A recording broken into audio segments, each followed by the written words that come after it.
कोई 200 साल पुरानी बात है। जापान के दो राज्यों के बीच में युद्ध छिड़ गया।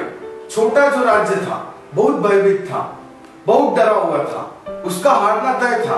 उसके पास सैनिक बहुत कम थे, थोड़े नहीं बहुत कम थे।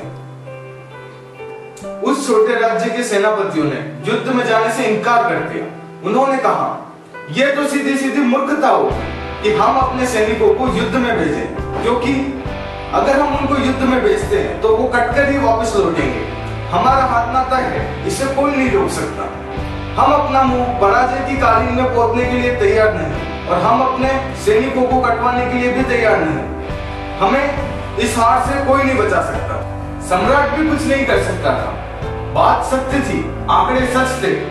तब गांव में बसे एक फकीर के पास जाकर सम्राट ने प्रार्थना की कि आप मेरी सेना के सेनापति बन जाओ। यह बात सेनापतियों को समझ में ना आई। जब सभी सेनापति युद्ध में जाने से इनकार कर रहे हो, तब ऐसे आदमी, ऐसे फकीर को युद्ध के लिए आगे बढ़ाना, जिसे कभी युद्ध का कोई अनुभव नहीं, जिसने कभी युद्ध कोई करा नहीं, जिसने युद्ध की बात तक भी नहीं करी, यह बात बहुत अव्यावहारिक थी और यह एक अव्यावहारिक आदमी को आगे कर देने जैसा था। लेकिन फकीर राजी हो गए। जहां व्यवहारिक लोग पीछे हो जाते हैं, वहां अव्यवहारिक लोग आगे आ जाते हैं। जहां समझदार पीछे हो जाते हैं, वहां जिन्हें कोई अनुभव नहीं, वो आगे हो जाते हैं। फकीर राजी था। राजा भी मन में कुछ डरा, लेकिन ठीक था। हारना भी था तो मरकर हारना। फकीर के साथ सैनिकों को जाने में बड़ी हड़बड़ाहट हो रही थी, लेकिन फकीर के जोश को देखकर सैनिकों को युद्ध में जाना पड़ा। सेनापति भी सैनिकों के पीछे हो गए कि देखिए होता है क्या।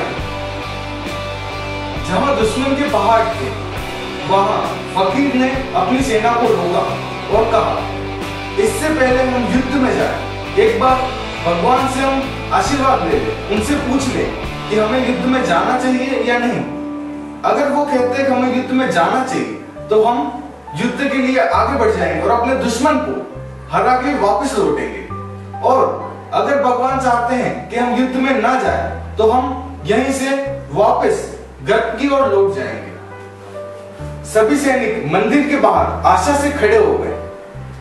फकीर मंदिर के अंदर गया, भगवान से हाथ जोड़कर आंखें बंद कर प्रार्थना करने लगा। फिर बाहर आके अपने खीसे से एक सिक्का निकाला और भगवान से कहने लगा, यह सिक्का मैं फेंकता हूं, अगर ये सीधा गिरा तो मैं समझूंगा कि हमारी जीत होगी और हम दुश्मन को हराने युद्ध में आगे बढ़ जाएंगे। और अगर ये उल्टा गिरा तो हम समझेंगे कि हमारी हार होगी और हम वापस अपने घर राजा के पास चले जाएंगे और कहेंगे कि व्यर्थ में सर कटवाने से कोई सार नहीं, हमारी जीत नहीं हो सकती है। भगवान का भी यही कहना है। सैनिकों ने गौर से देखा, उसने सिक्का फेंका, सिक्का कड़ी धूप में चमका और नीचे गिरा। फिर फकीर सैनिकों से कहने लगा, अब फिक्र छोड़ो, अब फिक्र की कोई बात ही नहीं, हम जीतने वाले हैं। सिक्का सीधा गिरा है, भगवान हमारे साथ है, इस धरती पे अब हमें कोई नहीं हरा सकता। सभी सैनिक आशा से भर गए, जोश से आगे बढ़ने लगे। वह अपने राज्य के लिए जी जान से लड़ने लगे। उन्होंने 7 दिन तक लड़ाई करी और फिर अपने बड़े दुश्मन को पराजय का मुंह दिखाया और जीतकर घर वापस लौटे। उस छोटे राज्य के लोगों को इस बात पर विश्वास होने में भी मुश्किल हो रही थी कि हम इतनी बड़ी प्रजा को ऐसे ही हराकर आ सकते हैं क्या। लेकिन उन्होंने वो युद्ध जीत लिया था।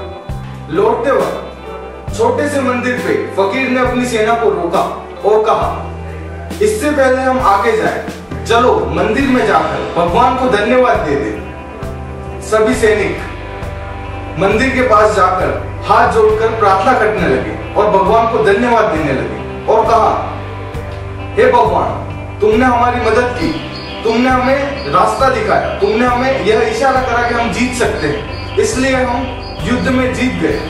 हम आपका धन्यवाद करते हैं। फकीर ने सैनिकों को रोकते हुए कहा, इससे पहले कि भगवान को तुम और धन्यवाद दो, मेरे खीसे में पड़े हुए सिक्के को एक बार तुम देखो। फकीर ने सिक्का निकाला। वह सिक्का दोनों तरफ से सीधा ही था, उसमें उल्टा कोई भाग ही नहीं था। वह सिक्का बनावटी था।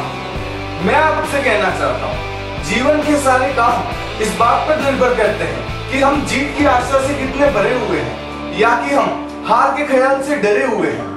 और बहुत सी आशा से भरे हुए लोग थोड़े से सामर्थ्य में इतना कुछ कर देते हैं कि उनका कार्य बेहतरीन हो जाता है। और सामर्थ्य बड़ी संपत्ति नहीं है, आशा बड़ी संपत्ति है। सामर्थ्य मूल्यवान नहीं है, आशा मूल्यवान है। और यह बात कि कोई काम है जो होना चाहिए, जो होगा और जिसे करने में हम कोई कसर नहीं छोड़ेंगे। हमारी बातों को इतने प्यार से और शांति से सुना, इसलिए हम अनुग्रहित हैं। और अगर आपको यह वीडियो अच्छा लगा हो तो इसे लाइक करें और हमारे चैनल को जरूर सब्सक्राइब करें और आपके ख्याल हमारे कमेंट बॉक्स में जरूर रखें। धन्यवाद।